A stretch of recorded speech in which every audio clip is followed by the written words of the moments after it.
I was so in transition mode. Still undecided, Josh. Don't worry. Thank you, I TJ. didn't even realize how intense that was. I was just trying to get us to the next track. I'm so sorry.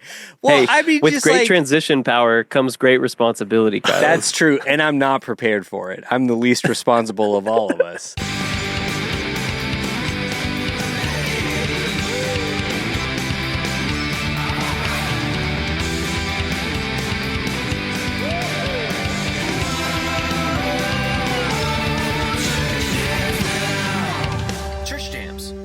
Welcome to Church Jams Now, the podcast where three former youth group kids and current music nerds deep dive into Christian music from the 90s and 2000s.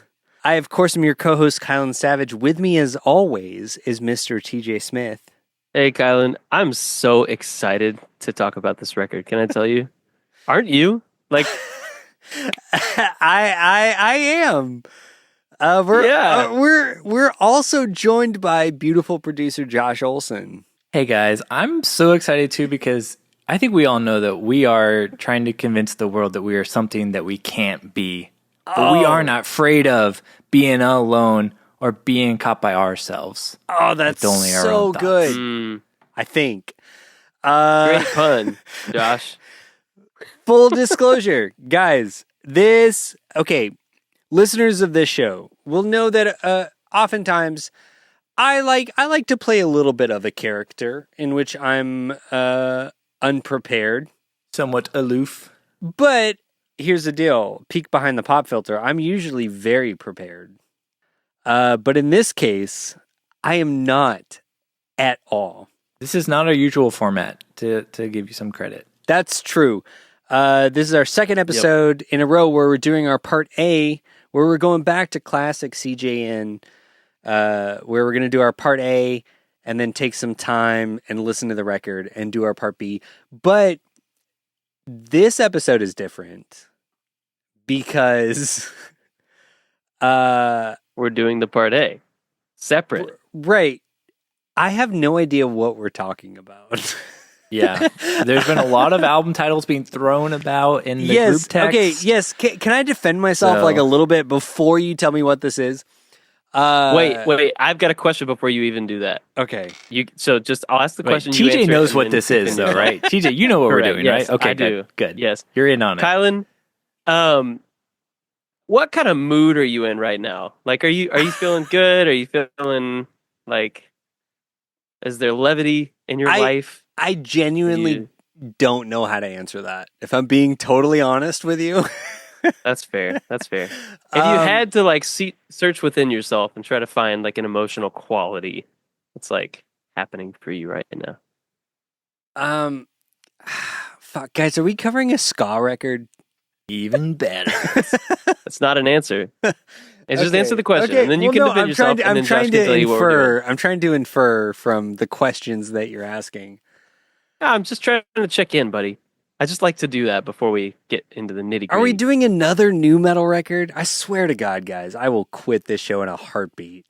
It could be a great album. Like I'm just asking, man. No, Like, I know you well enough to know when you're genuinely asking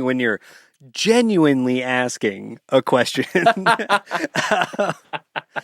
I'm always genuine. Okay. I don't know what you're talking about. So, full disclosure, Josh, you have told us multiple times that it is on our schedule for us to do the part A for this record that we're going to talk about.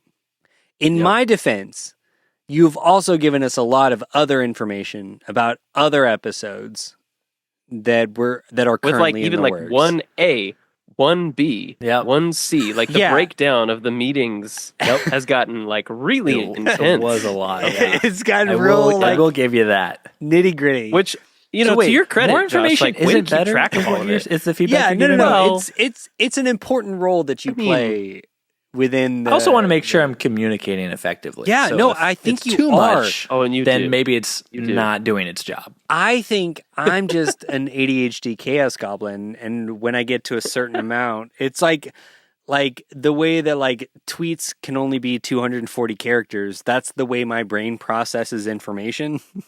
Yeah. Like Wait, so chicken egg. Like, do you think you always thought that way, or yes, did 100%. like Twitter Yeah. make No. your brain? No. But did it make it worse? Maybe. No, I don't think so. Well, he was like, I think get this. so. Yeah. Okay.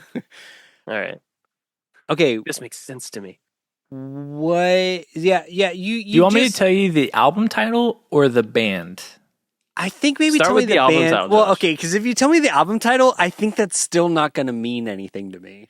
Yeah, I know. That's what makes it fun. I know. Because, like, if I tell you the name of the record, I'm wondering if the rest will follow where you'll be able to figure out what band it is. Like, if you're like, it'll come rushing in. Chef's kiss, man. Chef's kiss. I don't think so. Is that's another reference? That's the album title. Wait. What is the album title? All right, I said it in there. Oh, just tell me. Okay, the title is ...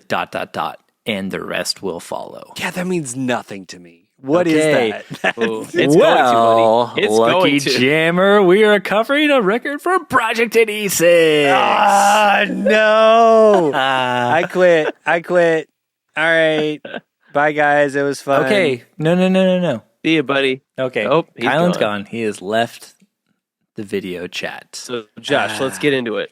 Let's get into it. And the rest will follow is an And the actual rest will album follow. by American rock band Project 86. It is the 5th record from American rock band Project 86. And why are we covering this one, Josh? It's 20th anniversary, TJ. Thanks for asking. Hey. Yeah, you're welcome. Yep. And I don't know if I want to tell you this. I'll tell you it later. I'll tell you something later. Let me get into my research. Let me get into my research and we'll talk about it. Let the man tell us. I'll let him stew. I wanted you to stew on this of what you're getting Fascinating into on this facts. record, Kylan. He looks so excited, dear listener out there. Oh, thrilled. If you could only see Thrilled. him. Oh my gosh. Okay. Kylan, would it help you if I got into my research to just give you so much more information for the record that you're so excited to cover? I'm so excited. As you Knowledge just is power, absorb. Kylan. I'm so excited. He's so excited. Is this going to be like one of the good ones? Wait. We'll talk about it, Kylan. We'll talk about it. Okay. To recap, of course, we're covering Project 86, who's from Orange County, California, careers from 1996 to present. Members, this is the last classic lineup record. Of course, we have Andrew Schwab on vocals, Randy Torres on guitars, Stephen Dale on bass, and Alex Albert on drums. This was his last record with the band, hence the last classic lineup record. The album we're covering is And the Rest Will Follow, which was released 9/27 of 2005. So listeners, if you listen to last week's episode, that's also the same day that A Collision by David Crowder Band was released. So big day. For its 20th anniversary, this is P86's 5th record. It was released on Tooth and Nail Records. The producer is Ben Kaplan and Garth Richardson. So this is their first time back with Garth since one of our favorite records, Drawing Black Lines. So this should get you even more excited, Kylan. They're back with Garth again. He's psyched. Look at him. I'm going to quit this show. I'm going to just jump ship and go over to But maybe you'll like it. So Ben is credited first because there's a DVD for the making of this record, and in it, I think Garth had to step away for like a family emergency. So Ben did most of the producing, I believe. So he's credited first, but Garth also has his name in there. The duos worked on bands such as Haste the Days, When Everything Falls, and Pressure the Hinges. They also did some of Kylan's favorite records like Trap self-titled, Chevelle's Wonder What's Next, Alexis on Fire self-titled. These are all on my wish list. They are. So you're just get ready for all of those sonics to come flooding into your ears. Okay. And they're not on mine only because they were on Kylan's. Right. Yeah, no, I called dibs on them. We can't double up. So otherwise they will Just be like, on from my here list. I'll be your favorite list too. I know you're the second biggest trap fan I know behind Kylan, DJ. So. That's From right, here Josh. at Thanks for CJN remembering. headquarters, we're going to release the official statement that we love Trapped. Yep. Now more than ever, honestly. Yeah. They've never been better. Yeah. Charts and performance. This record debuted at Billboard 200 at number 131 and Billboard Christian at number 7. It's a pretty good showing. David Crowder beat them on both. He was 100 up on, I think David Crowder was 31 and they were 131. So 100 I wonder slots why. up. I wonder why. The runtime for this record is 12 songs at 48 minutes and 53 seconds. And the artwork was done by Asterisk Studio, which is Ryan and Don Clark. And I am not prepared for this part A because I would have had it out because I was going to say I love the type on it. And I would actually draw it on my papers and binders all the time in high school because I was in 10th grade and was like, this is the coolest thing. Look at this font that this band uses. And I would like try to recreate it everywhere. Josh, you're telling me you could like emulate the font? Yeah. Style? Okay, so I you're actually- gonna do. That's pretty cool. No. Are you gonna do the artwork Here's- for this episode? Here's what's even better. What's even Yeah. better is I still have my old high school binder that has it inside, and I will take a picture and show it to you. Yes, you have to show it to us. We I have to will post show that it to to you. Patreon at It least. was like this was like circa 2006 or 7 for me. Love So, it. Yeah. Whoa. So Kylan, you're excited about this record. That's my research. Hold I on, know you're I want excited to look about this it. up. What is it called? And the rest will fall apart. And the rest will follow. Oh. Will fall Would it help? apart. No, will follow. Will it help if you guys get some contacts? Maybe some contacts too. But Yeah, It might. So I can see that. yeah, Really cool if you want to see the artwork cool that you type did. in. Yeah, exactly. Oh, I remember this. Okay. Yeah. Will it help if I tell you this is my favorite Project 86 record? No, not in the least. You don't trust me? No, I do You don't trust trust you. my taste in music, Kylan? I do to a certain extent. But I also remember the blue lightning guitar strap you had when we first met. And so Oh yeah, my Dimebag Darrell special. What's wrong with that, Kylan? nothing's wrong with it. I'm just saying it's a little bit diametrically opposed to what I value about music and art. Yeah, whenever you had your guitar Whoa. and you would put blue Nothing's tape on it and wrong write with it. "So Cool" over the Squire logo. Yeah, dude. I was in my That's So Rocket Cool Summer guitar. phase. I forgot about the So Cool guitar. Oh yeah. Yeah, we were just in different places, man. Yeah, okay. Yeah, I mean, I'm going to listen to it because that's the point of the show. Yep.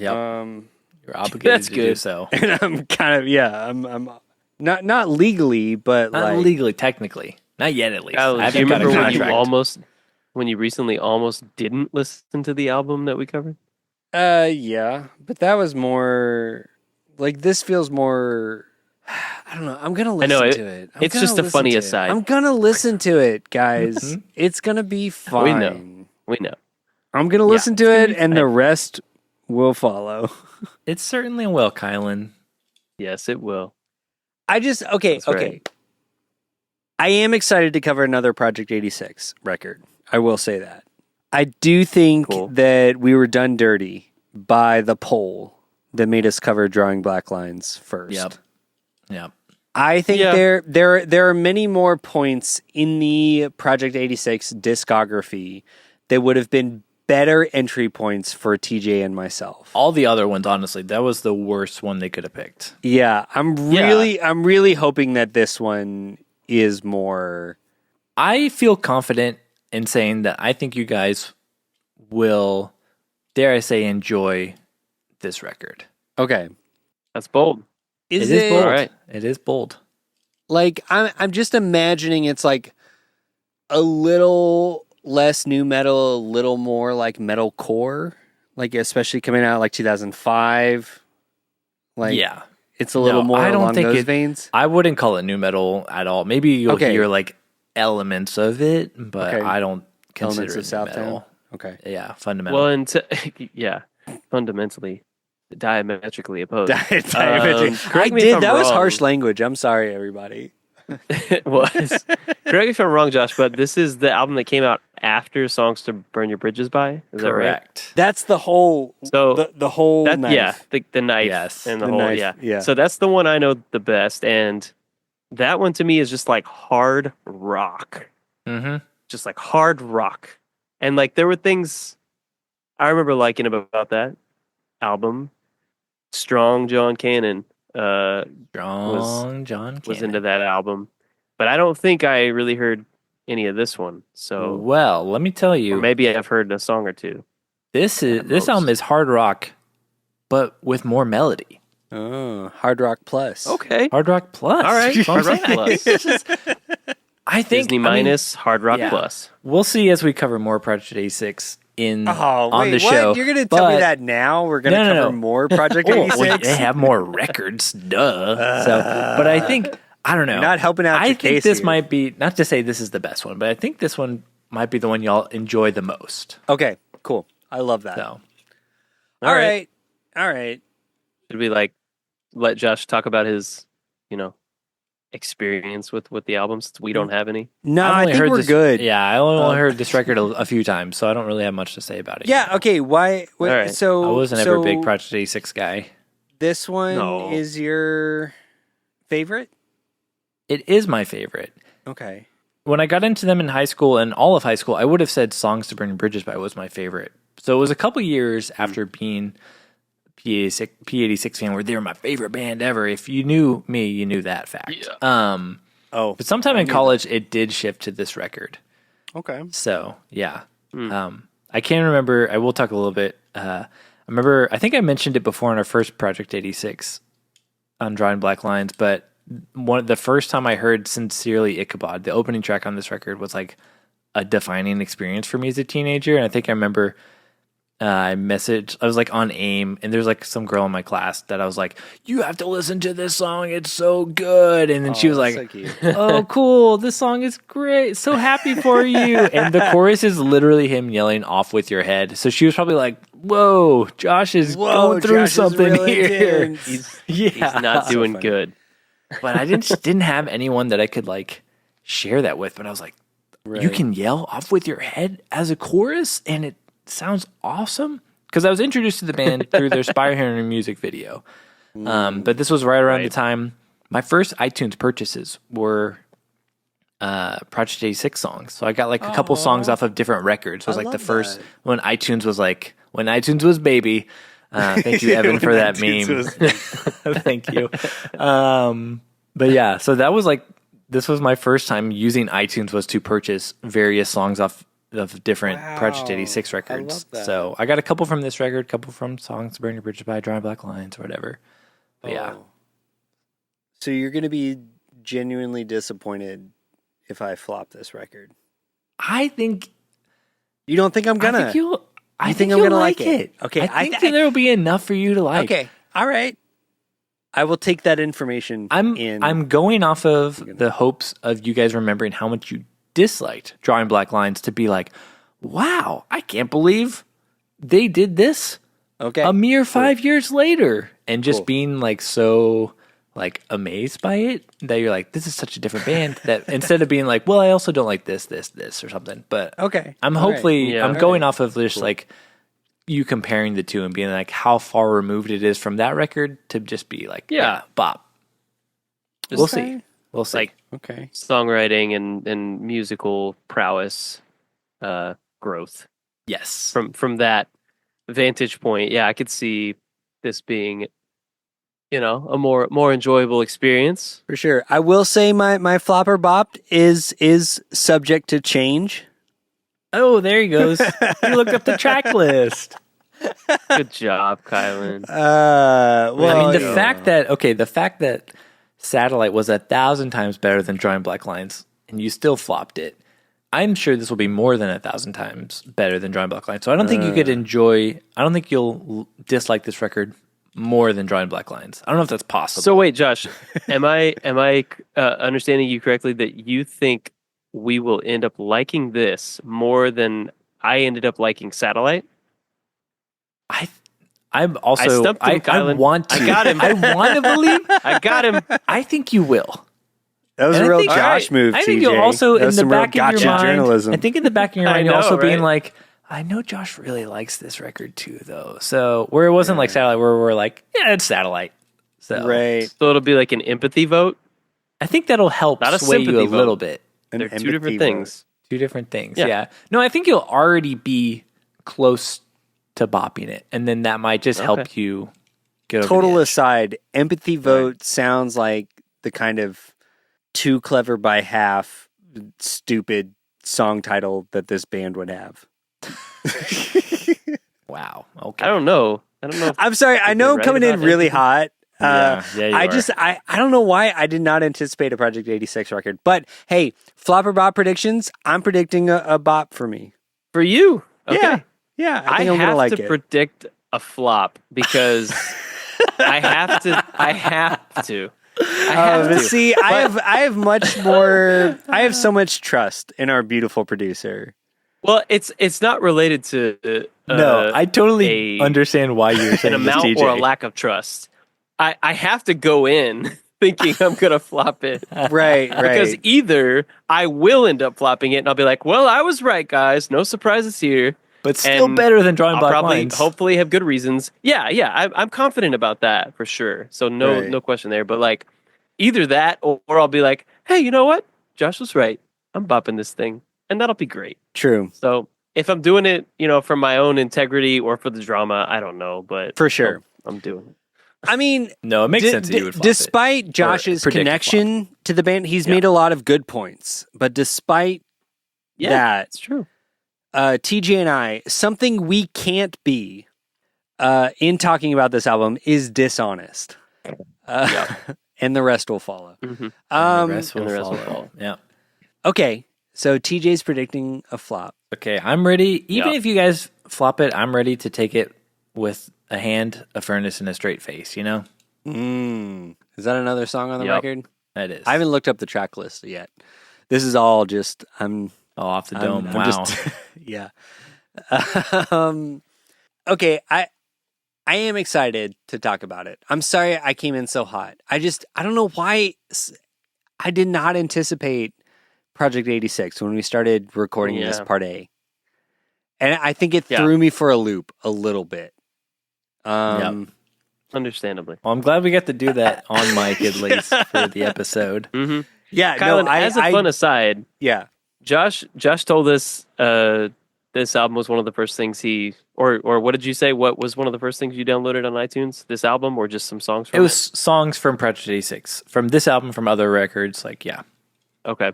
So as a fun aside, what were your first iTunes downloads, Kylan? I remember mine. Mine was Return to the Sea, Islands. I was listening to Islands in 2006. Okay, fuck you, on cool iTunes. Guy. Yeah, mine was. I'm not trying to be way cool. cool. I'm trying to set the stage. Okay. You're not trying to be cool. You were cool. This is what I was listening to when Josh was like in P86 Okay, mode. now I'm gonna hard bop this album just to counteract TJ's hipsterdom. Like, okay.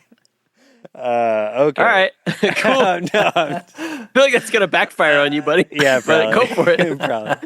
Probably. No, mine was genuinely the MXPX version of the Scooby-Doo theme song.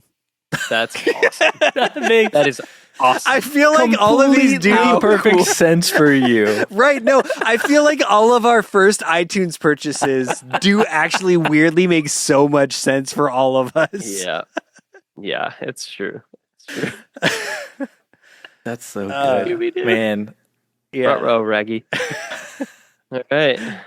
In the MXPX version 2 specifically. Yeah, no. It was from the Scooby-Doo movie. Oh, no, that's the best part. Yeah, exactly. It just plays right into your hand that you would then come to host this show all these years later. Yeah, exactly. If little Kylan could see himself now. If we ever get Mike Herrera on the show, I'm going to spend a minimum of 30 minutes talking about Scooby-Doo with him, whether he wants to or not.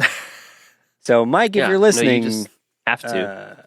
We're going to reach out again. It's been a couple years. I'm going to reach out again. Always worth the shot. And okay, I think we're going to take a break, right? I think we did it for part A. Yep. I think we did it. This was it was a little more, you know what? I do love this because this is the second part A that we've recorded tonight. And there used to be a rhythm to the show that has changed. But the rhythm used to be like we'd record a part A and a part B, or a part B and then a part A. Mm-hmm. And the second part A was always like a little more off the cuff, a little more punchy, a little more chaotic. And Does this feel like that to you? Just a little bit. I would say so. We're back. Yeah, I do kind of love it. I don't know if listeners will agree, but I do kind of love it. So, we're gonna take a break, listen to some ads at your leisure, audience members, and when we get back, we will get the party started with The rest we'll find out. The rest Fallout. The rest will Feel fall it out, out. boy. That's By American rock That's band 100% it. Project 86. And the rest will follow by Project 86. Sincerely, Ichabod. From December. I'm looking it up now, guys. Remember, I got to get a dense appointment because I'm the cavity king. Oh, are you really? Yeah, you should do Or is that. that just a bit? If you're listening to this, not you guys, I'm talking to the jammers. Oh, If you're listening to Okay. this, it's in the middle of our episode where we're talking about Project 86. So we figured, hey, let's keep talking Project 86. But not just Project 86. Project 86 within the context of our favorite sponsor ever, Collide Records. Guys, I have 2 questions for you. Do you like 1984? yes. Good year, right? Yeah. Great year. Do you like Right Blade before Runner? Back to the Future came out? No, that was 85. I know, it said right before Back to the Future. Oh, came right out. before. Okay. All right. Yeah. Oh, I was so prepared to take you down. I know my years. You know your years. This ad is off to a great start. If you like Project 86, which I'm assuming you do at least to some extent if you've gotten to this point in our episode, and you want more of that sweet, sweet P86 on vinyl, guess what? Their newest, is it their newest album? They've done, They do, yeah. It is their newest. Yeah. Well, I guess they did part 2, so it's maybe their Right. second newest. their second newest album, Omni, which was really cool. I remember when that came out. They have it on vinyl. They have a double vinyl of it on Collide Records. I don't know if you guys knew that. Nice. And it's on sale. And it's cookies and cream. It's black and white swirl, which is delicious. Don't take a Ooh, bite out of it. tasty. Nope. Don't do that. Oh, okay. It's just for your ears. It's such a, yeah, Alright. the type of pressing, it's such a tasty pressing for something that's a very stark and bleak record, you know? But That's maybe true. that's Yeah, that is the a little weird. juxtaposition there, you know? Strange. Yeah. Paradox. But okay, it's on sale. But guess what? You don't even have to pay the sale price if you don't want to. Do you know why? Why? You can get a sale on a sale. If you use your fingers. That's like a hat on a hat, Kylan. I know, and you know how much we love a You know hat we on a love hat those. here at Church Gyms now. We love a hat on a hat and a sale on a sale. So if you use your fingers, type in promo code Church Gyms now at checkout. Guess what? You'll get 20% off your entire purchase. Cookies. Don't eat them. Don't do it. Just listen. Welcome back. I hope you enjoyed those ads as much as we enjoyed making them. We actually recorded the ads right I think before. something will follow that. Ooh. Those ads. Something's going to follow them, right? Something. The rest of this podcast, maybe. Well, that's subject to change. It's fun because I didn't know what record we were talking about in the part A, so I wasn't able to make any references. Now you're all caught up. Yeah, Uh-huh. This is great. I know. Welcome to the podcast, Kylan. It's great to have you. Thanks. Okay. Before we get into the track by track, do we have any general thoughts on the album?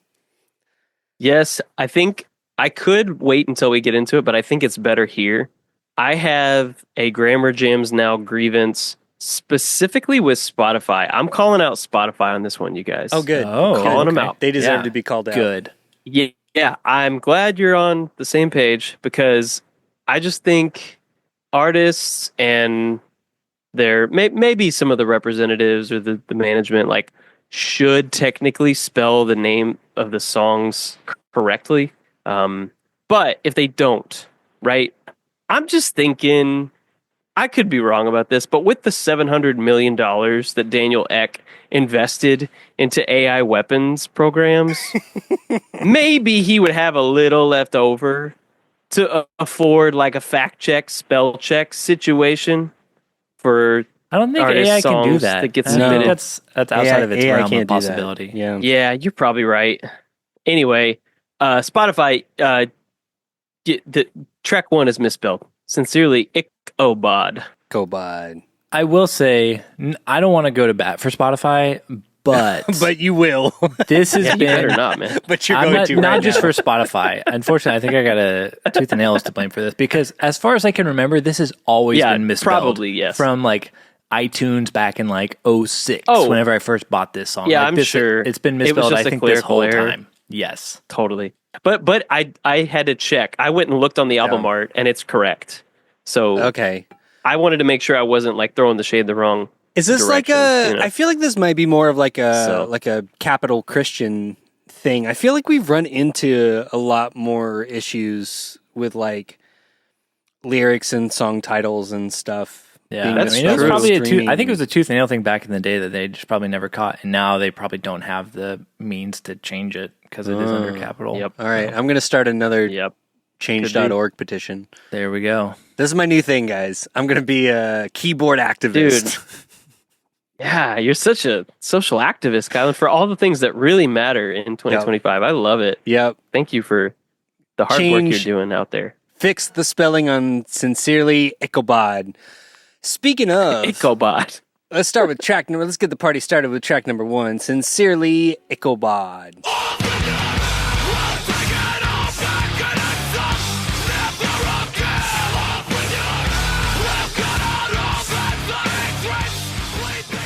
This is a sick opening track. Pretty ballistic, Kylan. Wow, TJ is pumped. Ballistic. I like the first line because I get it. Yeah. What do you get about it, Kylan? We once drew some lines in black, and right now it's about time we took them back.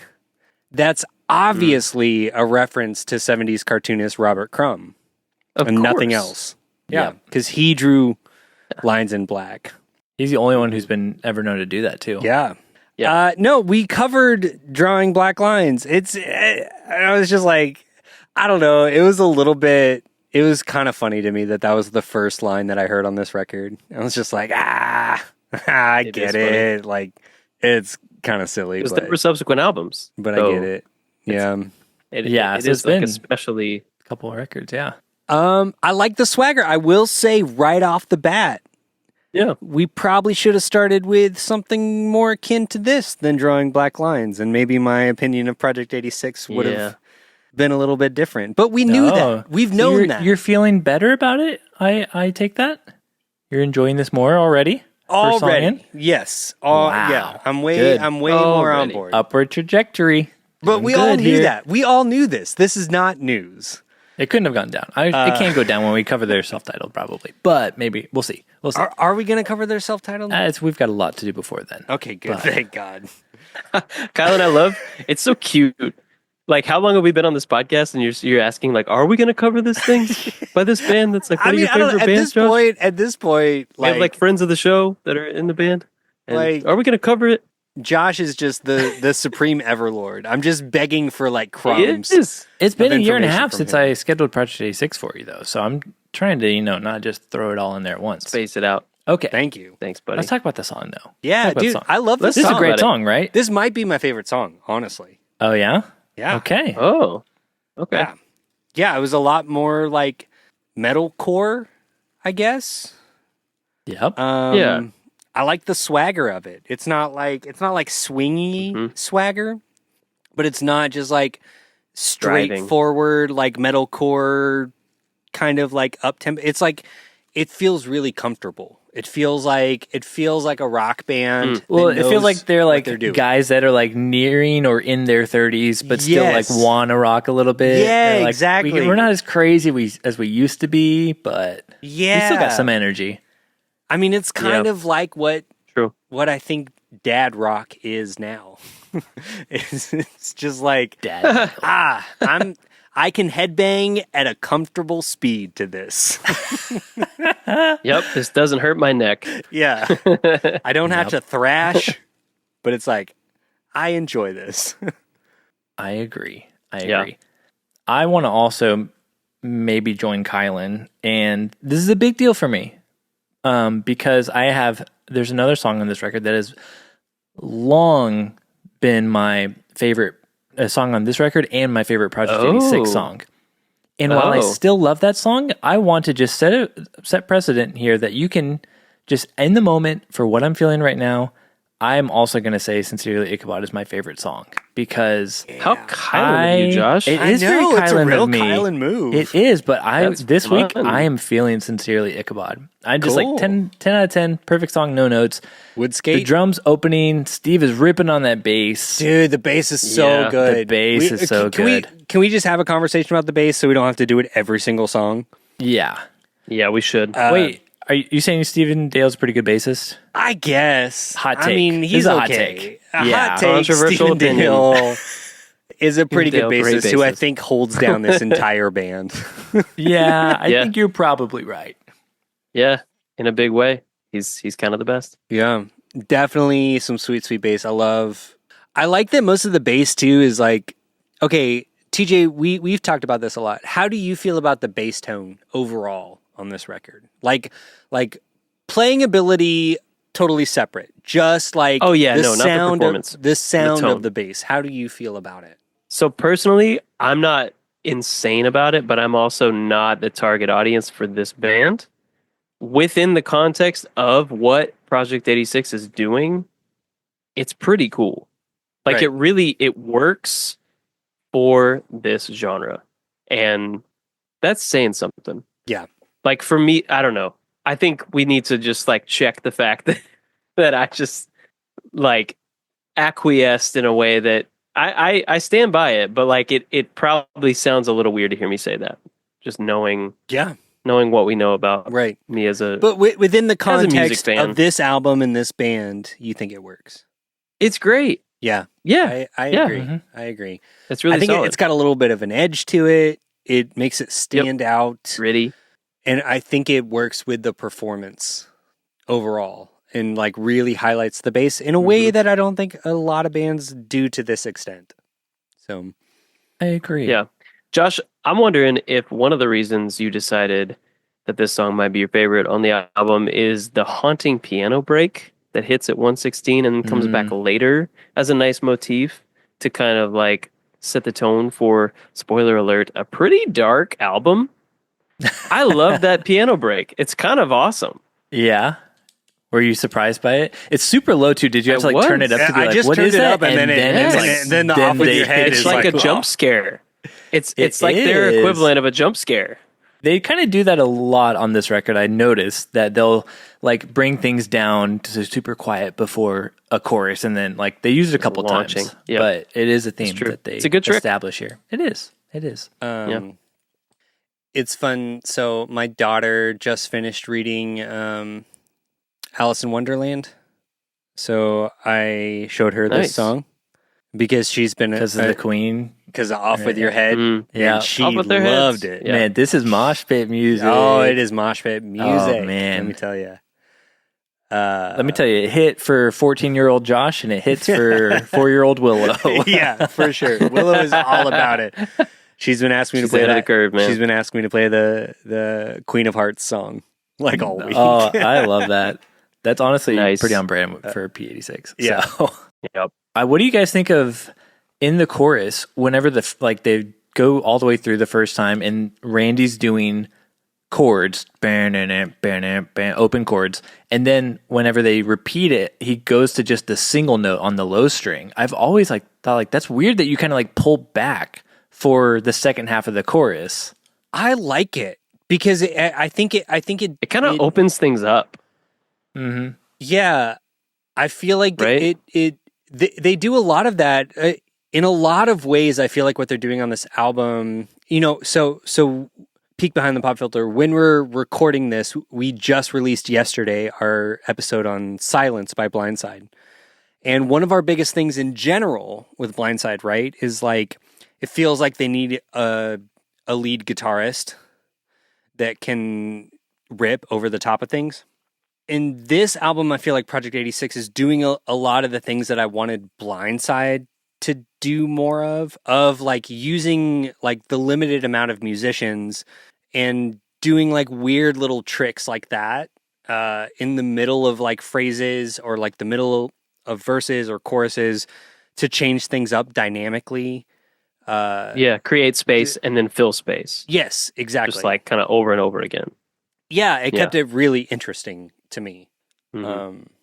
Yeah. No, I thought it was really cool. Yeah. I thought it was really cool. So my one issue with this song is the whisper vocals. They're just not for me here on this record. The way Senior Schwab, which is what I'm gonna call him from here on out. Okay, please. As you should. Just because I like the alliteration of it, or like the near alliteration. It's like a slant alliteration. I just like it. It's what he's doing in a way that just like it doesn't work for me. And I'm not saying it's wrong. I can't make some objective argument, but I can say I don't like it because it's like he's pretending to be like the wolf in the Red Riding Hood story, which is what, like it's the kind of thing that in a He Is Legend track, I'm like, for whatever reason, I'm like, yes, I want that. The way he delivers it, I'm like, yes, I'm here for it. I don't know why, but for whatever reason, it's not for me here in TJ, this context. This I'm like, hey, you're just a dude. You're just a guy, man. Okay, like you don't have to do that. You don't have to make me think you're some like monster creature. Okay, I don't know why. I can't defend it. Yes, I was not able to articulate it in this way, but I will say, and this will get, and we'll dig way more into it the more we get into the record. This song in particular, one of my biggest notes, and one of my biggest notes on the entire album. The reason at this point, and I'm so sorry to everybody. The reason that me personally, I don't think I will ever be a full-on Project 86 fan. I think it comes down to Andrew Schwab's voice. I'm not a fan of his vocal delivery. I think that's a fair. Well, all we have is our opinions. Yeah. Music is subjective. Vocalists are very. Yeah. They can be contentious, right? And you can fall on one side of the fence or the other. Yeah, it's for no reason other than you just don't like it. For me, not because he's not a good vocalist. No, exactly, right? Like exactly. He's a good vocalist. We'll get into it, but yeah. Okay, let's move on to the next track. I hope you guys, sincerely, will take All of Me with track number 2. All of Me, buddy.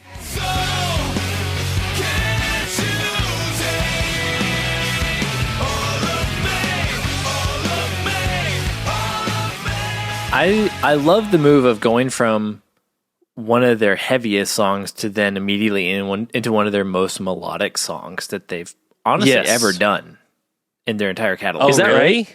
Oh, I would say because that was a big note. One of the more melodic they've ever done. Yeah. Okay.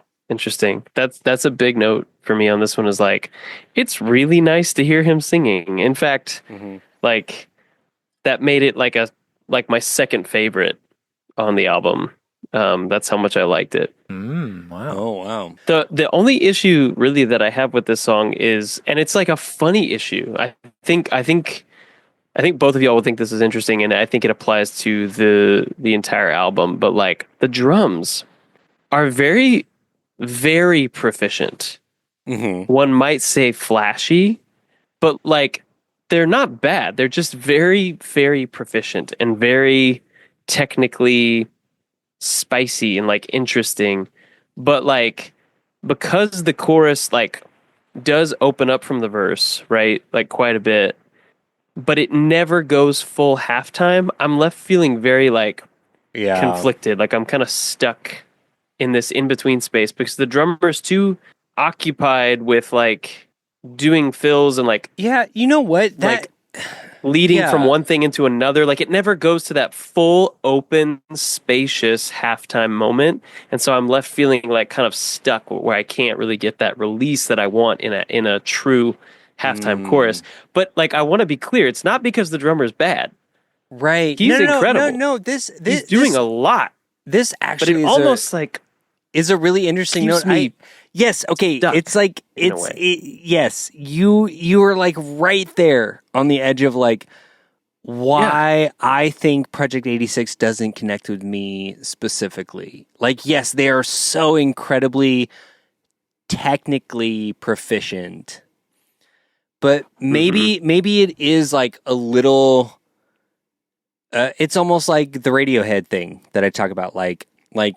They're technically proficient. There's something emotionally that doesn't connect with me. Like it feels like everyone's like thinking about it.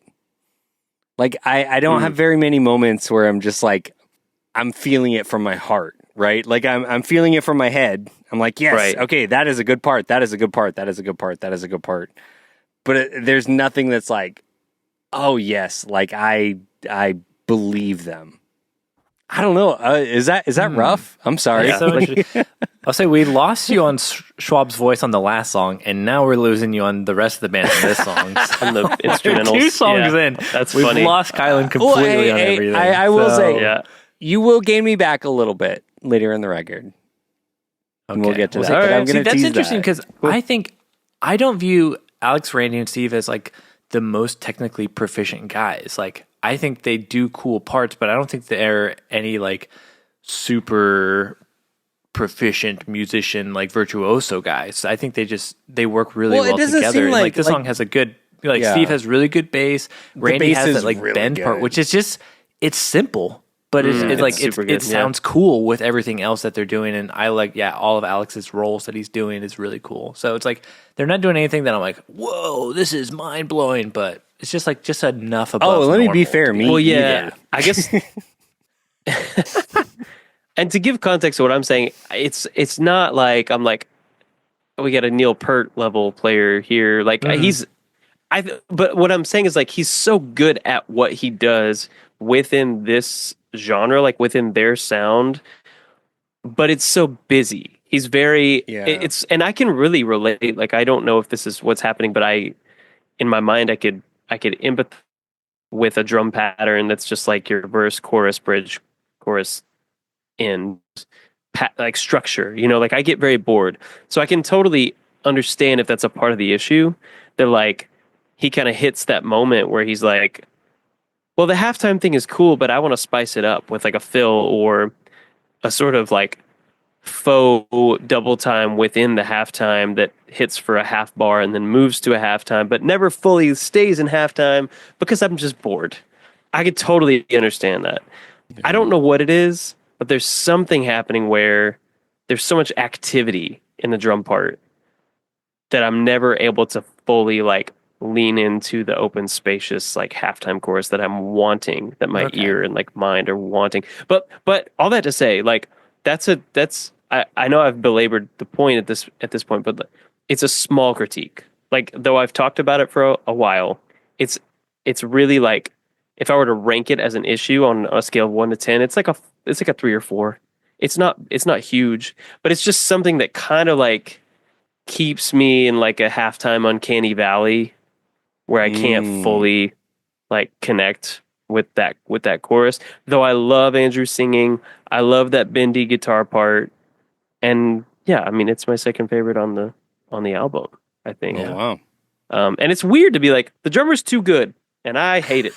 I don't hate it. Too much attention to himself. Yeah. Okay, I think that's fair. I will say I'm kind of surprised this wasn't the single because I feel like the song has so much radio appeal that Tooth and Nail didn't make this, but interesting choice. Yeah. Yeah, it sounds like a real Doomsday Stomp of a situation. I've said that myself many a time. Moving on to track number 3, Doomsday Stomp.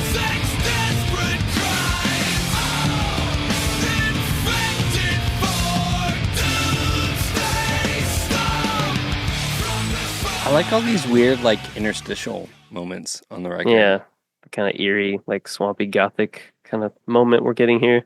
Mm-hmm. Pretty cool. In 6/8, which is cool. Swingy. Yeah. Does anybody know what the 5-letter word for the oncoming plague is? I do. Only because I read his book and he was talking about it. Oh, amazing. Thank you, death. Josh. It's not COVID? Okay. It was not. That would be very reminiscent Prescient. of him, though. Yeah. Yeah. All right. What is it? It's death. Apparently, this song is really just about Schwab living in what was it, Long Beach or something like that, and he just hated living there, and so he kind of wrote this Doomsday Stomp about. It's all about hating living in Long Beach. So, oh wow, that's funny. Okay.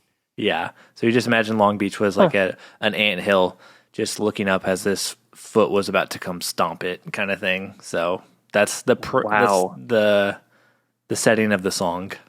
Man, I think Crazy. I don't vibe with Andrew Schwab, just artistically. I think I just don't. Yeah. This is deep lore that like you don't even learn until like you're years in though, and you're just getting it right now though. So you haven't like, I don't know, you're not didn't there. earn it. Yeah, you didn't earn it. Yeah. Yeah. I should have withheld. No, it is cool to know. That like, is, I guess, the background for the song. Yeah, it's not my favorite like premise for a song either, Kylan. I'm with you, but I appreciate that there's a personal story attached to it, and it's not just like creepy like horror imagery for horror imagery's sake, you know? Because that's like sometimes I think part of why I struggle to connect to all this stuff is like it feels like, you know, the like the freshman poetry class that's just like throwing flowery words out, and like I don't want that to be the case. I want it to be based on like a personal experience. And so the fact that Josh can sit here and explain like, oh, this is about like he was having a bad time in a city he lived in, like I can appreciate that because it's like, okay, well, he's like he's being a little vulnerable, he's like telling a story, explaining something about his life, and doing it in like this kind of creepy heavy song. Yeah. But yeah, it's cool. I'm sorry, it's fine. Josh. I'm sorry. But hey, we okay. kind of knew this was going to happen, right? Like, just I mean, I guess general, it had to happen at some point. Yeah. Like, no. Like it goes hard. This song goes hard. Yeah. Is it for me? I don't know. But like I have to recognize it goes hard. And it's an interesting, to your point, Josh, about like they went really melodic on track 2. We're back to the kind of heavy, sludgy stuff. And like there's a lot of aggression again. Yeah, at this point in the album, I was like, are we going to get more melodic stuff later too? Who knows? It left me wondering. You know, we return back to the. I will say, stuff. We'll return. For me and TJ, something we can't be accused of is not engaging with the material. Is drawing black lines the first time that phrase showed up? I think it was. Yeah. It was. Yeah. Okay. All right. Good reference by back, me. You know? Track number 4, Something We Can't Be. We're trying just to convince the world we're something that we can't be. We are not afraid of being alone. I like this song. Is that weird? This is my favorite. Yeah, it might be mine too. Well, it was around this point in the record. Okay, so fun fact: peek behind the pop curtain, the pop curtain. Sorry, the pop filter. I first listened to this album like what at this point like 3 weeks ago. They're here 4 weeks ago. Yeah, Mm-hmm. and then I realized none of my notes made sense. They sounded like the ramblings of a madman when I listened to it again this week. The thing that finally clicked for me was, oh, this is what 30 Seconds to Mars was trying to do. Oh. And I do think this is a little more successful. I like it more than 30 Seconds to Mars. So that's something, right? That's a win. Project 86 We'll fans. take it. We got to take I what we like can get I like with Project That 86 is a win. more than 30 Seconds to Mars. Yeah, Take that, Jared Leto. that's cool. Why, Yeah, take that. Why is this your favorite I'm sure he's song? listening. So I kind of think, and we recently covered a Witty Smitty record, and I said something similar on one of the Michael W. Smith songs. Is like, it sounds like he was being prescient. It sounds like he was singing about the current moment that we're in now. Right. And this song feels that way. It feels like the first verse is about Trump as president in 2025, and the second verse is about the cultural hellscape of also 2025, with fractured attention spans, smartphones, social media, a generation suffering from isolation, the illusion of connection and confidence, but in reality riddled with anxiety, lack of self-love, any sense of value of self or hope in the future, or connection to the world around them. So that's my headcanon.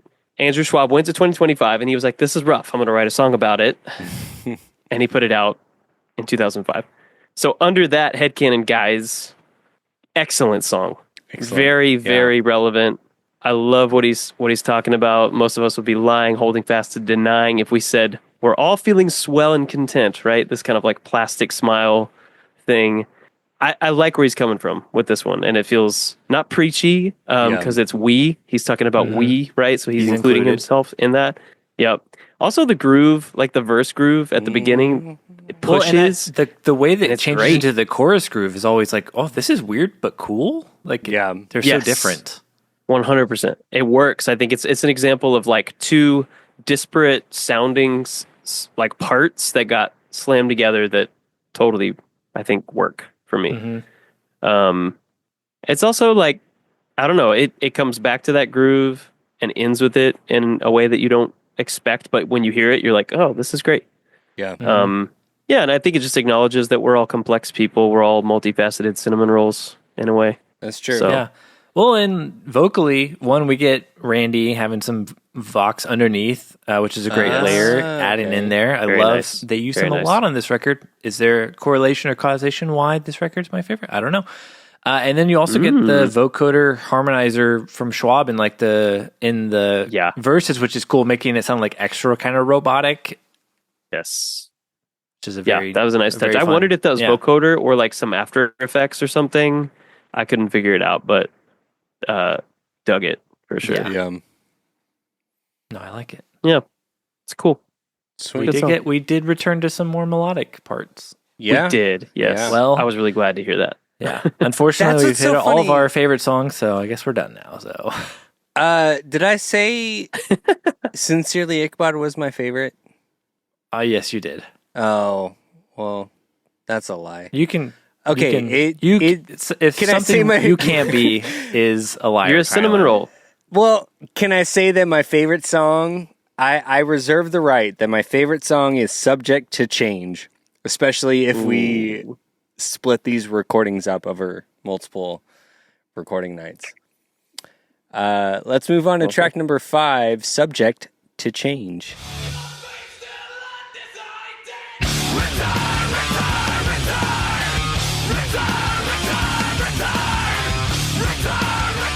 Oh, just listen to that sweet, sweet bass. Yep. Oh yeah. I mean, Steve does pretty good. He's pretty good bassist, guys. He's all right. He's pretty good. Yeah. He's pretty good. I was curious if I really like this song a lot. And I don't know, I've kind of always viewed it as like thematically kind of like a catalyst for the title. Even though we do get a true title track later on the record, this one also feels like very much what the record is kind of about. Yeah. I like, it's interesting that all the verses like start with relent, retreat, regress, and then the chorus is only return.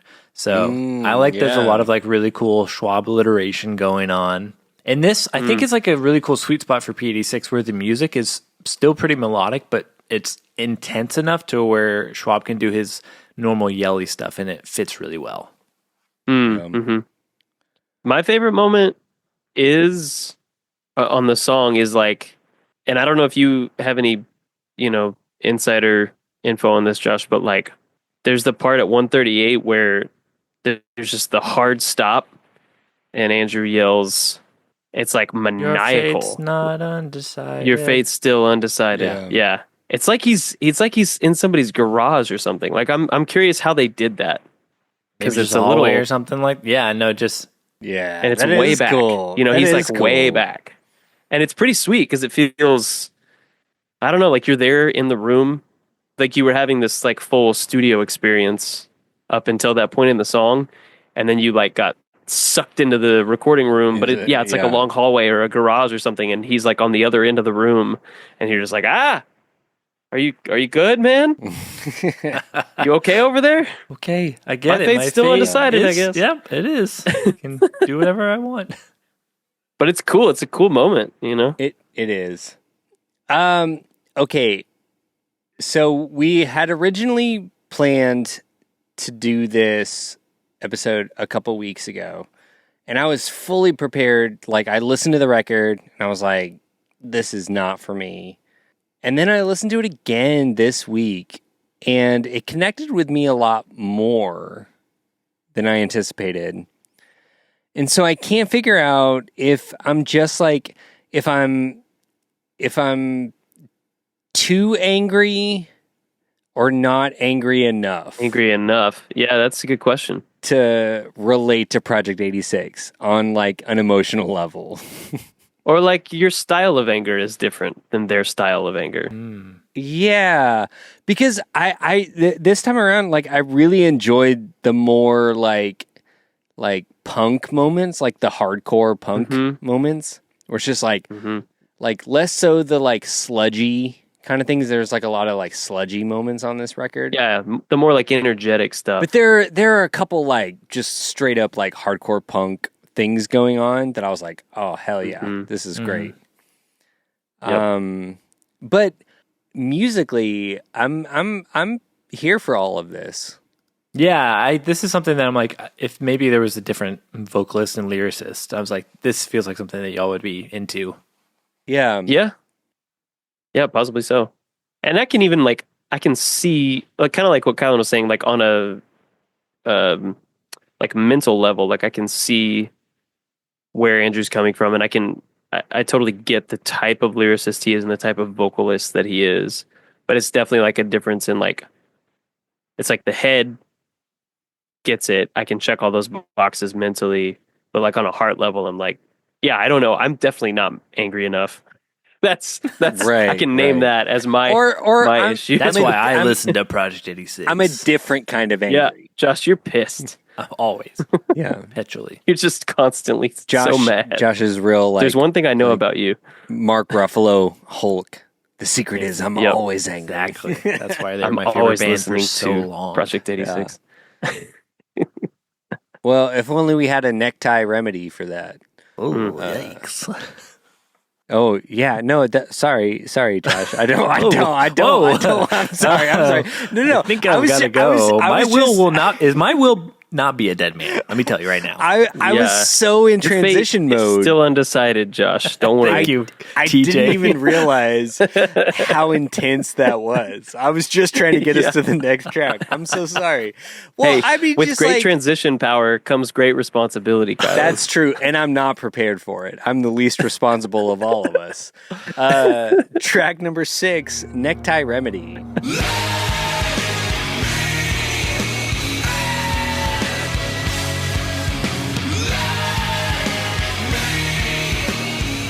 This one was the most 30 Seconds to Mars.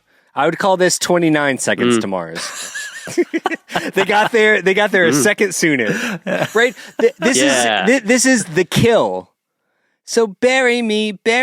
Like everything musically, yeah. this is The Kill by 30 Seconds to Mars. But like a year That's earlier. funny. I don't know if they were earlier. Oh, When was The well, Kill? All right. 2004, it wasn't 2003.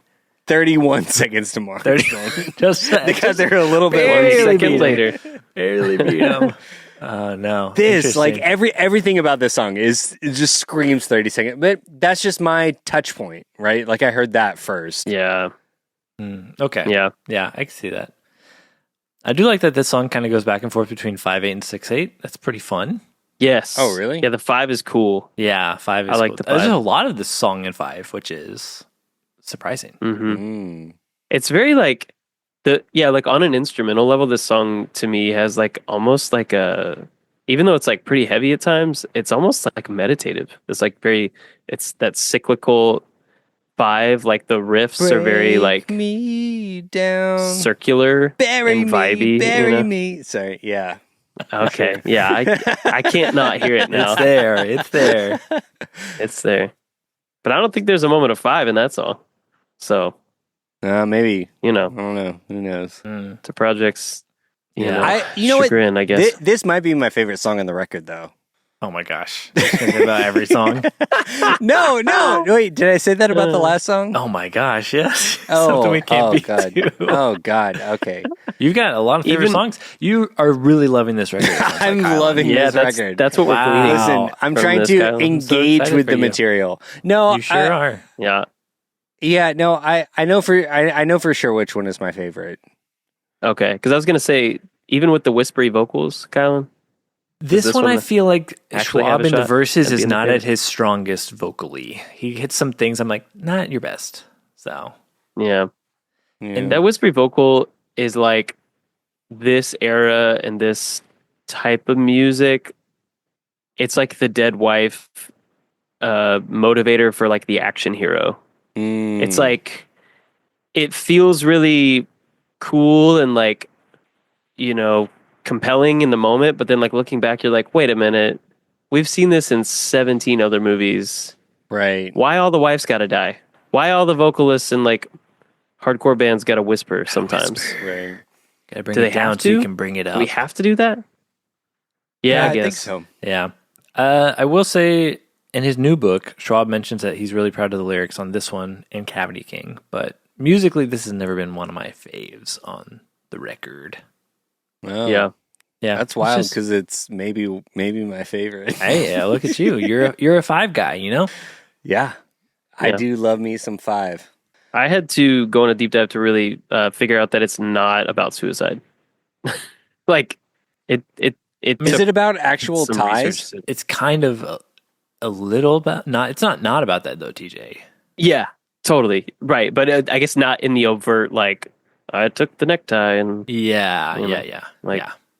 that's not what it's about. And I was It's like, about- oh, great, Substances influencing you to think about things Right. like that. Yes. yeah, negative substance influence.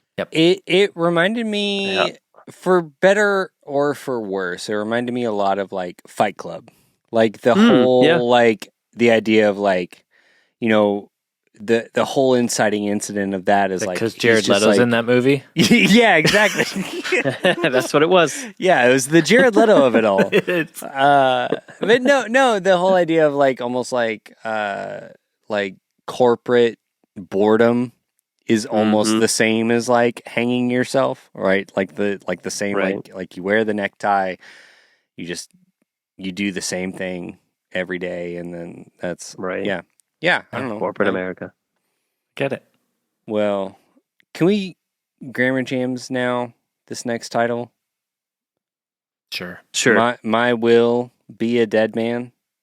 My will be a dead man, not I will be a dead man. Is No, it's my will be a dead man in like old English style. Like, my will be a dead man. You know?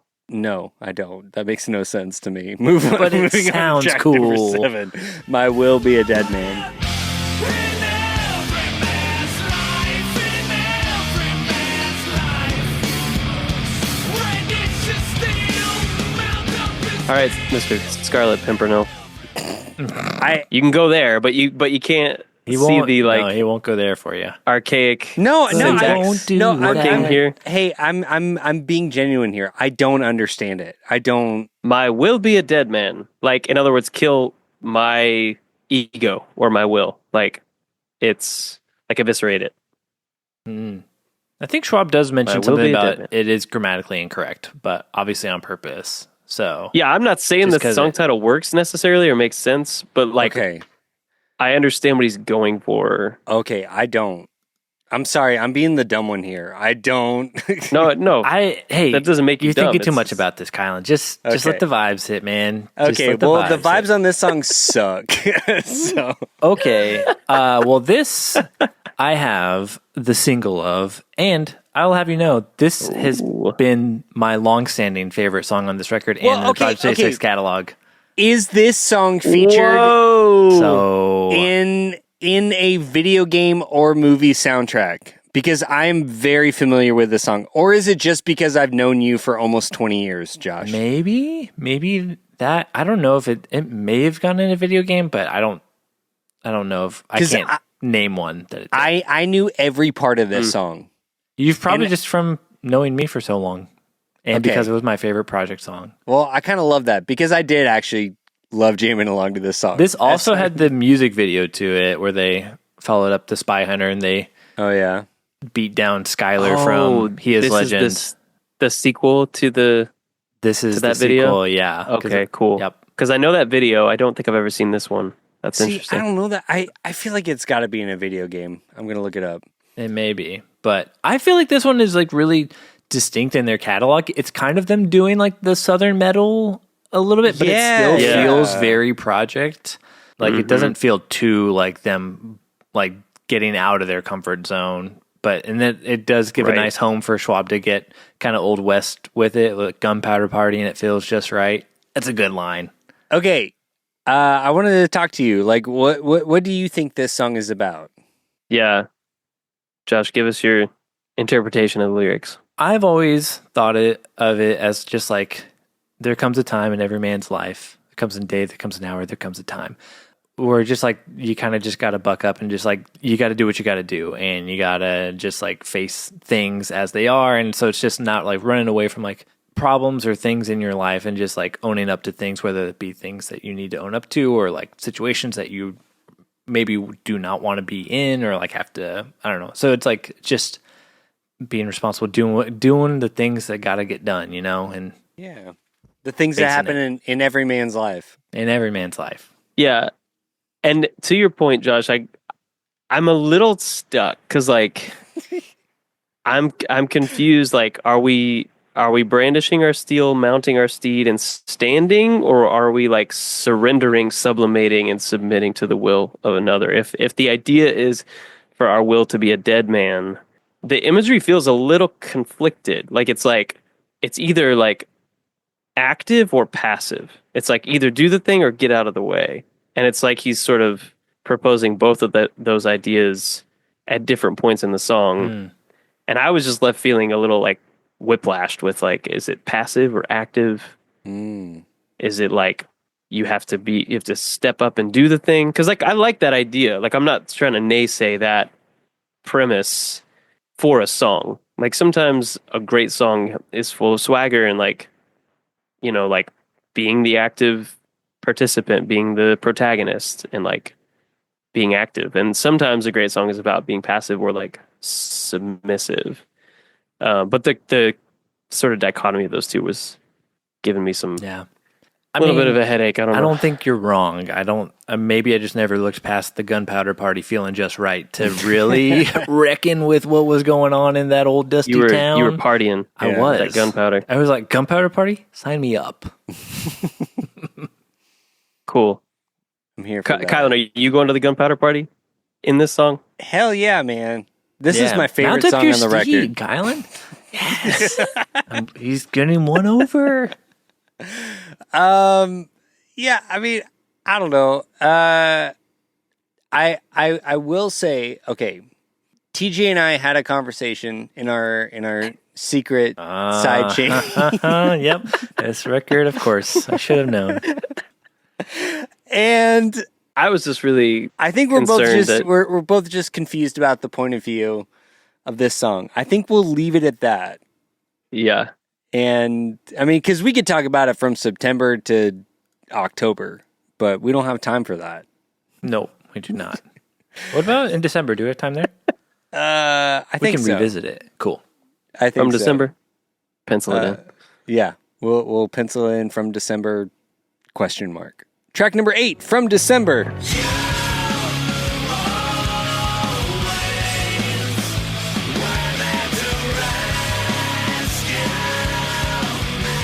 What if I said this was my favorite song?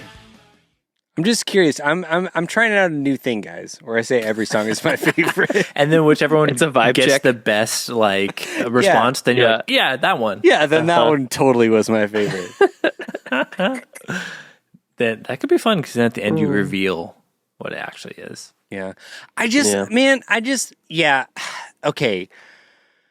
The band, the rhythm section, there's so much I love about this band. I think I can't get over Schwab as a lyricist and a vocalist. I can't connect with them lyrically. I can't connect with them vocally. And that's like, unfortunately, that's like a big deal breaker for me personally. Well, and with Project 86, I'd argue it's even more than, because I mean, like, he's a fourth of the band, but I mean, his writing and his lyrics, I feel like, are more than that. Like, they're a big chunk of what you do and his or don't vocals, like I would about argue, P86. Yeah, I think both of it together. Right. And it's just not something that I can connect with artistically. Like, it just doesn't do it for me. And I have moments where I enjoy each of those things individually. There's never a moment where they both sort of coalesce, right? of like Right.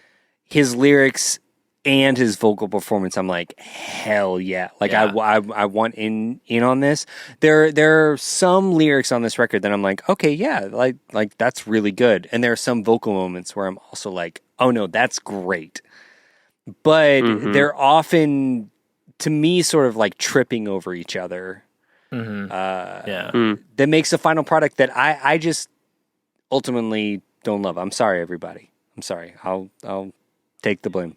I will say I like the rise and fall of this song, right? The kind of like where he was doing the whispery vocals on the other song that like wasn't working for me. I like the dynamics happening here, both like vocally, the difference between his vocal delivery between the verse and the chorus and the, you know, arrangement, like the way they're playing the rise and fall of it's really effective, I think. Josh, can you confirm? I read this was about his grandparents or the passing of a grandparent, maybe something like his that. grandma. There we go. Which again helps me connect to a lyricist that I normally, like you said, Kylan, like have a hard time connecting with because it's very personal. It's about family. It's about loss. That's universal. That's super easy to be like, yes, I get that. Like loss and grief like are hard, and this is like a nice like way to honor a loved one, you know? So I thought that was pretty cool. I appreciated that as like a personal moment. Yeah.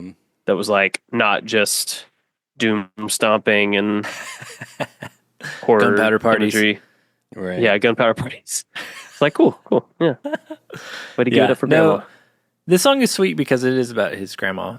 But that being said, like it's probably my least favorite song on the record. So I've one real Kyle move of hating this song that's super sentimental. Yeah. No, that is a real Kylan move. Man, I can't believe you hate my favorite song from the record so much. I know. I'm sorry, Kylan. It's okay. You gonna throw it in the furnace, Josh? Mm-hmm. With a straight face? I won't even flinch. What are you gonna use? Don't use your hands. Just kick it in. Track number 9, the hand, the furnace, the straight face.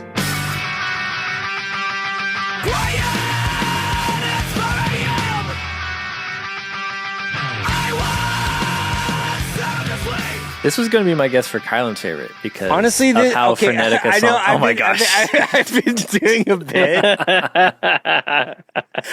Okay, I know. I'm so sorry. This might actually be my favorite. I'm so sorry. Yeah, this is what I'm talking about. The less sludgy, like halftime kind of, or like 6/8 kind of thing. More frenetic punk. This feels very punk, and I do like this a lot. Yep. Yeah, and I love saving a heater like this for track 9, which is maybe the fastest song on the record. Yeah. Mm-hmm. I love the guitar. It feels very like party rock band. Yeah, a little bit. And everyone's just going fast. Like, let's just go fast. We're like partying, and he's just kind of yelling. He's just yelling. Mm-hmm. Yeah, I like it here. It works. Any idea or interpretation of the line "reparations won't be made, will set a precedent"? Feels like a weird flex. I'm really lost. Like I get the idea of the song, right? Like the idea of like putting your hand to a flame and not reacting or showing pain, like staying calm and resolute in a tricky or like, you know, tricky situation, or like in the midst of suffering, like staying strong. I get it, and it's cool. But then that one line, for some reason, just like reparations won't be made, will set a precedent. Like what? Why are we not gonna make reparations? It's all about moving forward, setting a precedent, you know? Because you're too busy. Yes. Yeah. Too busy burning his hand in the furnace. Yeah. But keeping the straight face. Keeping that straight face. Yeah. All right. But you know what? I have heard if you burn your hand, and the rest will follow. Yeah. I mean, I do just want to say, I like the line, I've swallowed pride and nullified what's left of innocence. There's stuff like that, like the reparations. That's I'm cool like, line. they're cool to sing and hear. So I'm like, I haven't put a thought of them into them, but I like them. I know. How many episodes have y'all done with me? Analyzing lyrics? 148 volumes. Yep. So I have to stay consistent. I would expect nothing I less. guess. I mean, Even I don't on know. track 9 of this record, I gotta be like, so this line doesn't make sense to me. Any thoughts?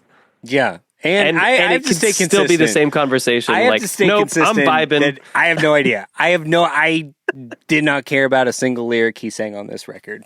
Yeah. And the Josh is rest just will baked follow. with the nostalgia. Yeah, I love it so much. I remember buying this on baked in. iTunes in 2006. You sound so old right now. Yep. All right. And the rest will follow. Crucial context, pressure drops. Unknown heights, I am, I was. Am I Semi-genuine question. I'm lying. It's not genuine. It's a bit. Is Andrew having a stroke?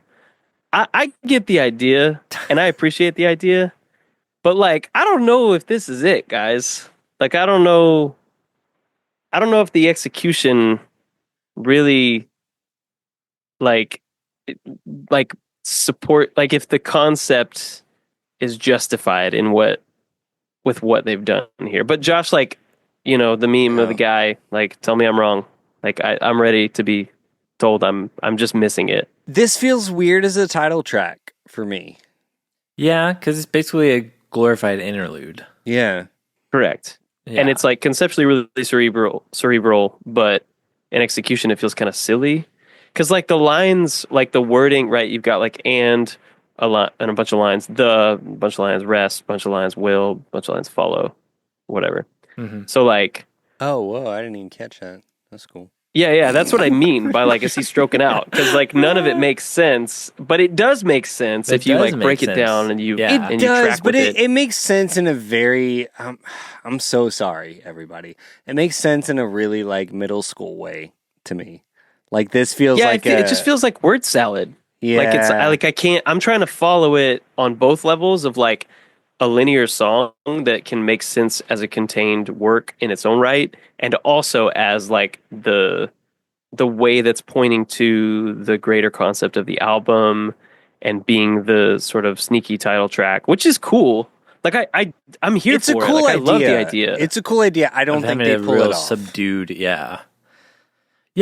I've basically, I mean, because I don't feel like you have the thesis of the record couched in this song, because obviously it's so short and basically like an interlude. Nothing like really happens, like the song doesn't really progress musically at all. Right. So I've never viewed it as like, oh, this is like this is the key to the record. In right. Like I honestly kind of feel the hand, the furnace, the straight face feels like more of the thesis of the record, right? Is that just me? I mean, I think Subject to Change has a lot in there, but I think Hand the Furnace Straight Face does too.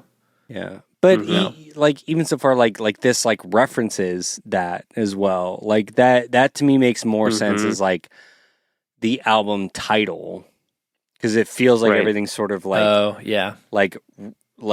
you know, I've talked about the sort of gravity well of certain songs, and it does feel like everything sort of radiates out from there. Hinges around it. Yeah. More so than I can see that. Yeah. I agree. I agree with that. Because they like there's a lot in the previous song, like, you know, he's talking about like leaving innocence, like, you know, like hardening yourself, like there's like a lot of those themes come up a lot in the record. And then the fact that it's like explicitly referenced in another song, to me, this just makes the most sense. But yeah, no, he's talked about that. This record is kind of dealing with like putting like the past behind them of like their kind of tumultuous time that they had on Atlantic and how it kind of tanked the band and like was like caused a lot of issues. And like this record is like kind of like putting the past behind them and like, okay, now we're just gonna look forward to the future, like. Yeah, all that stuff, like, so putting a lot of the anger and setting aside some of that stuff. So it is a lot about moving on, but which those songs I think do obviously have more lyrical subject matter to offer than this as being just kind of like basically like a couple line poem. So but it's cool having it subdued. It's good to know though. Yeah, like that context is helpful. Yeah, to understand this track a little bit more. Yeah, my take is that I think this would be better if you swapped it for Hand the Furnace to Straight Face. So then you have From December's Chill, then you have this, and then you have 3 big like hard Heavy and fast hitters, songs yeah. to end the record on. I agree with that. And then For you sure kind of like like, that. I because like this that. song ends with follow the Hand the Furnace to Straight Face, and then what follows it? The Hand the Furnace to Straight Face. Yeah. That'd be pretty cool. I think that's a better call. Yeah. Yeah, and that works. That makes the concept Because then stronger. Hand the Furnace too, to that I was- Straight Face is so fast in between these like big dips. So Yeah. Mhm. yeah. All right, Yeah. guys. I want to play a game really quick. We're going to all find out right. who the Cavity King is of all of us here on the CJN crew. Who has the most cavities? At the count of 3, we're all going to say how many cavities we have.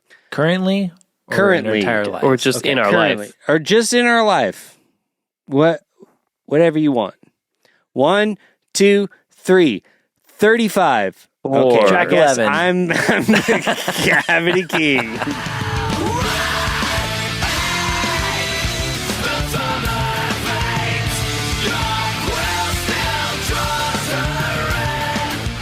This might be my favorite song. No, I'm just. I do genuinely love this intro. This intro was the most interesting musically to me because is that 2 different guitars? Because it sounds like At the beginning, that kind of phasey. yeah, it sounds like there's a phaser on a guitar and then there's a delay, but I think the way they're playing it, I think it is actually It 2 might just be different- like a wet and a dry rig, like where you have the phaser on the one, and then the other side has only the delayed signal, so you don't get the dry signal in there.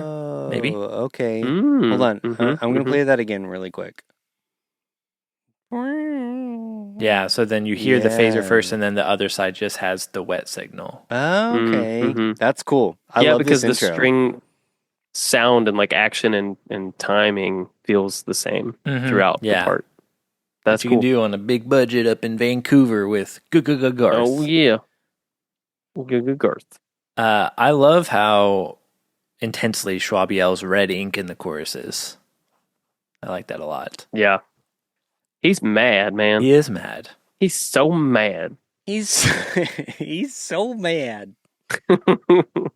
Getting to like buy this in chunks, which this is what propelled me into buying CDs, but I bought this album like where I first like a couple of songs at a time, and then I buy a couple more, and this was one of the last songs that I bought, and so like this was one that it still feels kind of new to me because of that, even though I've like listened to this whole record for more than a decade now, but like it still was like, oh, this was one of the later songs that I like got to discover on this record instead of just if I'd bought it all at one time and listened to it.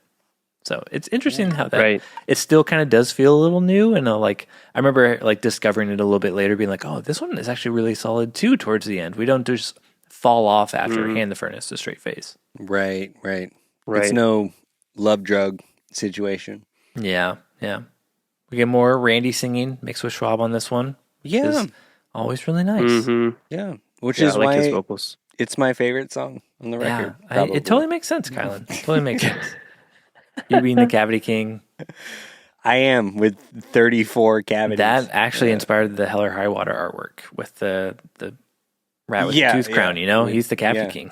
He is the Cavity King. Oh, You know what? right. That's what it is. It's a cavity. It's not a rat.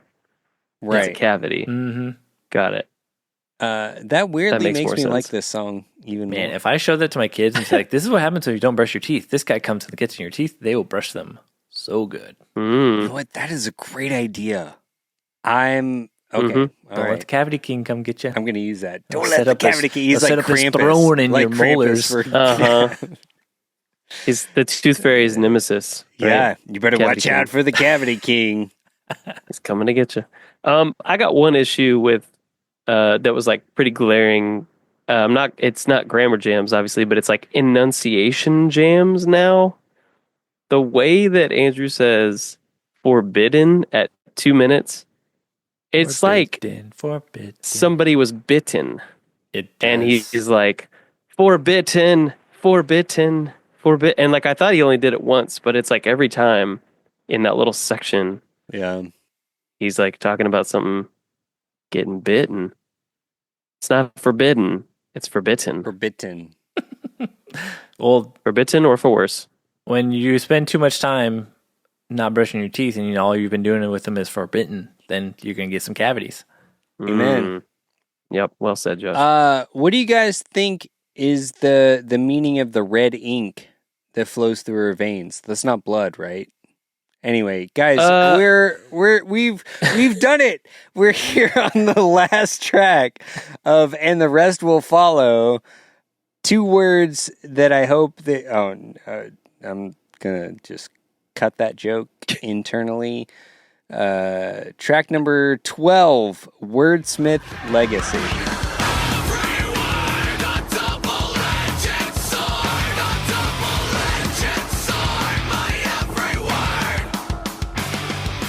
TJ, I hope you have a Wordsmith Legacy. Thanks, buddy. Appreciate that. This one is a weird one, but in a great way. Yeah, how do you feel about it as the closer, Josh? It's odd, and I like that they have a odd song closing out the record. I mean, I love that it ends, like the album ends on a true breakdown of things like slowing down and just like until like they kind of just fall apart. Right. But this also just has, it's just a strange song. It's very atypical, but in a great way that I think makes it to where it doesn't feel like they're just resorting to usual tricks of like, this is how you close the record on a very big grand scale. It's like, no, what if we just kind of broke things down and things fell apart? But there's a ton of other really cool stuff. Like one of my favorite parts is from like 101, where there's a ton of awesome things that happen in a short amount of time. There's like that, I love that palm muted guitar part. And then, that's just, the tone is so cool. Oh, yeah. Man, this might be my favorite song. It's a great song. Kylan's a great pick. You picked well, my friend. Schwab has like some repeated vocals like that, like that, which is weird for them, but really cool. Alex has like a snare roll right as Schwab sings shot, sound the pin to the chamber. Steve has a sweet bass line going there. Like that whole section, that whole second verse has just a lot of really cool parts. Pretty stacked. And it feels like some just like weird stuff that you would do on the last track. You're like, it's the last track. Let's have a little fun with it. Let's get weird. Yep. Yeah. Experiment a little bit. Yeah. I do like the, like lyrically, like the use of the short O over and over again, like knock, knock, mock, mock, stalking, taunts, like even like faux O's, and then drop, drop, shot, shot. Yeah. It's kind of cool. My only big problem is double-edged. Yeah. You need that. Again, it's that old English. I know. Andrew's I don't get it. I don't get it. What do you mean edged? The old English. Double-edged? Get out of here with that. I will be a dead man, good fellow, with thine double-edged sword. Edged sword.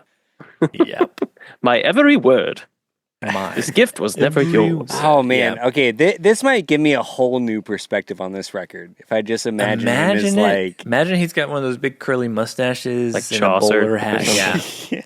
I do have to mention, for all the PJ6 fans that will get mad at me if I don't, that this the bridge has lyrics from previous songs of Independence, Stein's Theme, One Armed Man, Me Against Me, P.S., and Hollow Again. Oh, that's cool. Because this song is dealing with kind of like Schwab having to maybe like not walk back, but just eat his own words. Eat his own words, admitting how much he's spoken and spoken and spoken and spoken. Like and a double-edged sword. A double-edged sword. Also, it's very cute that you think Project 86 fans will be mad at you on this episode. I mean... if he doesn't mention that. I don't mention it. No, because for sure. He left out the lore. You don't see what Schwab's doing here. Yeah. I gotta bring everything. Josh, here. I read a bit about that. I thought that was actually cool, especially as a closing track. Thematically, it's a cool move to look back at like your past work. And to like try to redefine your relationship to it or be challenged by your own, like what you've put out and what you've said and the implications or the consequences of that. I thought that was a pretty cool move. Which bookends really well with the first lines of we went through some lines in black and right now it's about time we took them back. Also looking back to his back work. Right. Back work? Yep. Back catalog, previous work. The old back work. Yep. It's a double-edged sword, that back work. Thine double-edged sword. It'll get you. Okay, gentlemen, we did it. we did it. I feel like I did not contribute much, and I apologize. But You had so many favorite hopefully- songs, Kylan. I had every song. You were all in on this record, I think, if I was paying attention. Okay, that's a real Eric McClanahan move, or Josh Balog did that too on Jars of Clay in a different universe, where he kept track of songs I said were okay, so then he could trap me in a quantifiable bop. Same thing's happening. So okay, well, all right. Final flop or bop verdicts. What order should we go in, Josh? I'm going last. Okay, who's going first? That's a smart move. Yes. Yeah. I'll go first. Okay, TJ. All right. Why not? I'm feeling real optimistic going into this. I'm going to say Yeah, I'm feeling you real should. optimistic. You should. Well, listen, Josh. This is so funny I'll because go first. I don't remember any of this. I remember none of our previous conversations about this record until Or that we were tonight. talking about this record. Right. Yeah. Oh, yeah, that's true. I will put my hand to the furnace and I will keep a straight face, Josh. I will go first, and the rest will follow. And none of the my rest. wordsmith legacy will give you a cavity, King. But what I have to say Oh, is... you know when he's written out like a planned song reference bit intro, The he's gonna flop conversation it. was a bop. The conversation was a bop.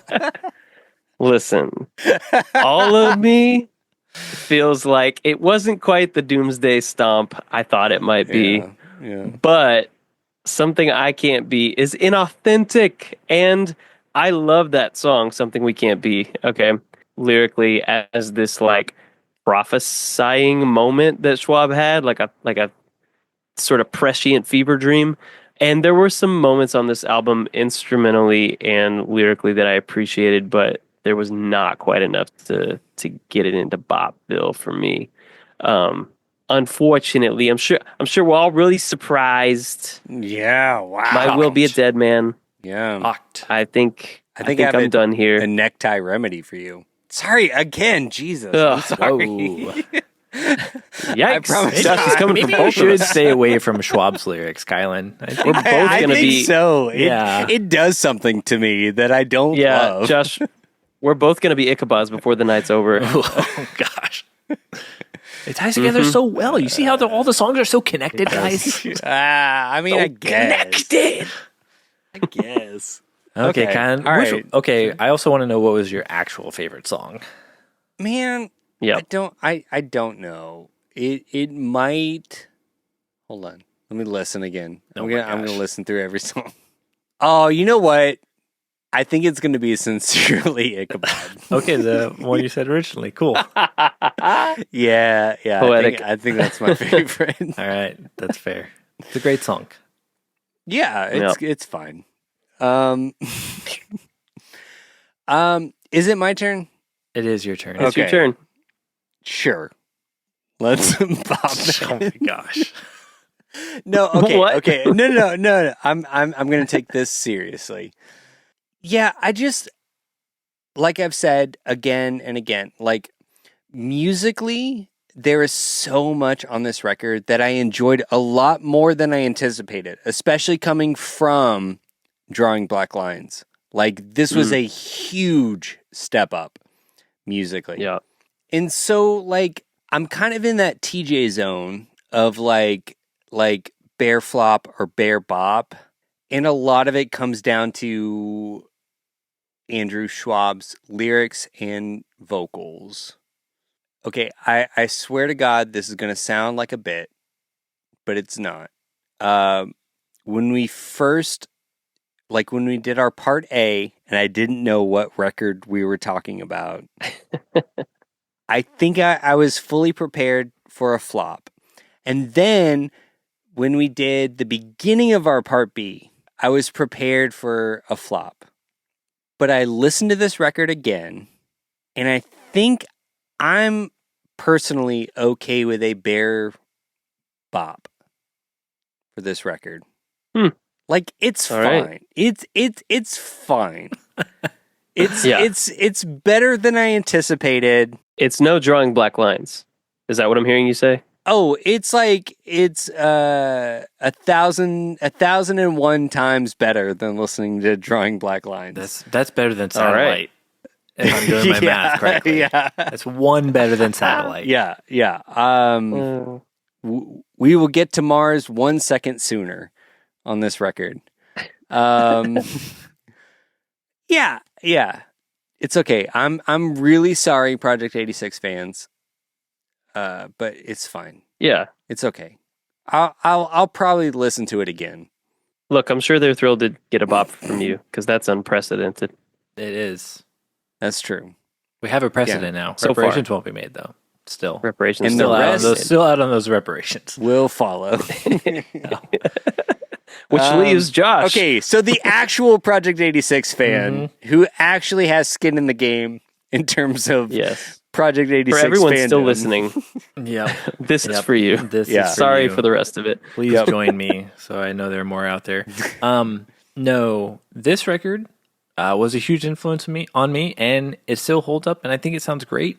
And maybe it's even made sweeter by the fact that this was the last record of the classic lineup, to where Alex was in there, and it felt like the band like was also like, because like you kind of feel like they get more segmented as the records go by. And I feel like this record influenced me in ways that I also like maybe wasn't aware of, because like I feel like this is my ideal record length of like between 45 to 50 minutes. All these songs of being like a 4 to 4.5 minutes, especially where Schwab's doing like double first verses, is like I like a song that's that length and stuff. And I was like, oh, I think maybe is it just a coincidence that I like this record because of those things, or do I like those things because of this record? It's a real chicken or egg situation. Exactly. Yeah, So this was fun. very, I think I realized how like influential this record was to me. Formative. Yeah. And I think all the songs stand out in their own unique way. I mentioned the design of the record was even influential to me, which I'll have to send a picture of my binder where I did my own version of it, and you guys can check it out. Please. Yep. But everything about this record I really like and enjoy, and just wanted y'all to enjoy it more than Drawing Black Lines, which I think happened. So, It did. Oh, yeah. It did. Yeah, totally. Which is like that was the big thing for me. That's what put it over the Yep. line. That's a win. Yeah. Bear bop. So I will give it a sincerely Ichabop. Ooh, an Ichabod. An Ichabop. Excellent. I love that. In the bops will follow, or Doomsday Bop. I will say I was fully prepared to use my triple bop, and I still may do that because I don't think I have another record You're I'm going so to use it on for the close. rest of the year. Oh, wow. I'm just going to triple bop it. I'm going to use my triple bop for the year. This is the first time we've actually used it, right? Wow. No, you used it on Satellite. No, I didn't. No, Josh, I he's didn't already really. forgotten. I didn't really. Review No, the tape. He's already. no, You did. No, You that did. wasn't Fully me. did. No, that wasn't me. Really? Oh, Oh, if only It we was had the our other recording out there somewhere. mercurial podcast co-host. So, Okay, cool. I'm using it. All right. So CJN, So officially, triple bop. official church names now. Triple bop. Fuck Oh, TJ man. and I. It's Get out sure. of here with your bear bops and your bear Yeah. flops. Yeah, Triple that's bop fine. in this sucker. That's fine. 2025 is coming up all like new metal It's and very new metal. It is. I hate that. Okay. yeah, me too. Wow. Wow. All Okay. right, Josh. Cool, man. Here we are. This was not on my bingo card. I did not see this coming. No. I gotta admit. So But thanks I for the love drama. that. I love still being surprised. Josh? in 2025. Yeah, Josh out-dramaed you on this He episode. really You thought you had did. it in the bag Yeah. with the like. This song's my favorite, but nope. Josh got us. No. Little did you know you were all He going to pulled be a bopping real this Kylan. record. Yeah. All right. Fine. Sure. Triple bop. So this is our, what is it? Our third or fourth triple bop of the year. I don't know. Something. I'd have to look at it. What's nice with the triple butt or the yeah, whatever we call that superpower. I don't know. It's like I can still rest on my laurels and be like, I didn't bop that. No, I know. Yeah. but- Josh made me I bop it. grabbed your hand and signed that That's right. contract. but I was forced. here's the deal. Now Unwilling participant. I'm I'm genuinely excited because we're in an interesting space because TJ can still use his, right? Oh yeah, he's still got one. And there's some year left. we have to figure out, do they roll over to the next year, or is it just if TJ does not use his in 2025? I'd say it's a calendar year. Don't worry. thing. He has to use it in 2026, or does it go away? What's that weird expression, Colin? What's that weird expression you say about your hackles? My hackles were raised. I don't. Yeah, my hackles are fully raised, 1000% raised. Okay, I'm ready to triple bop something that y'all will not see coming. Okay, I'm prepared. Oh, I love that. Like, it's my whole MO now for the rest of the year. Yes. Okay, we needed this kind of lifeblood in the show at this point. I feel. Yeah, it's spicy Tej from here on out. I love that. Jammers, if you enjoyed this, we have more nonsense like it at our Patreon at patreon.com/ChurchGamesNowPodcast. And of course, from all of us here at the Church Games Now crew, who inexplicably triple bopped Project 86. Yeah, we did. May all of your projects stay together. 86, Monfreres. No reparations.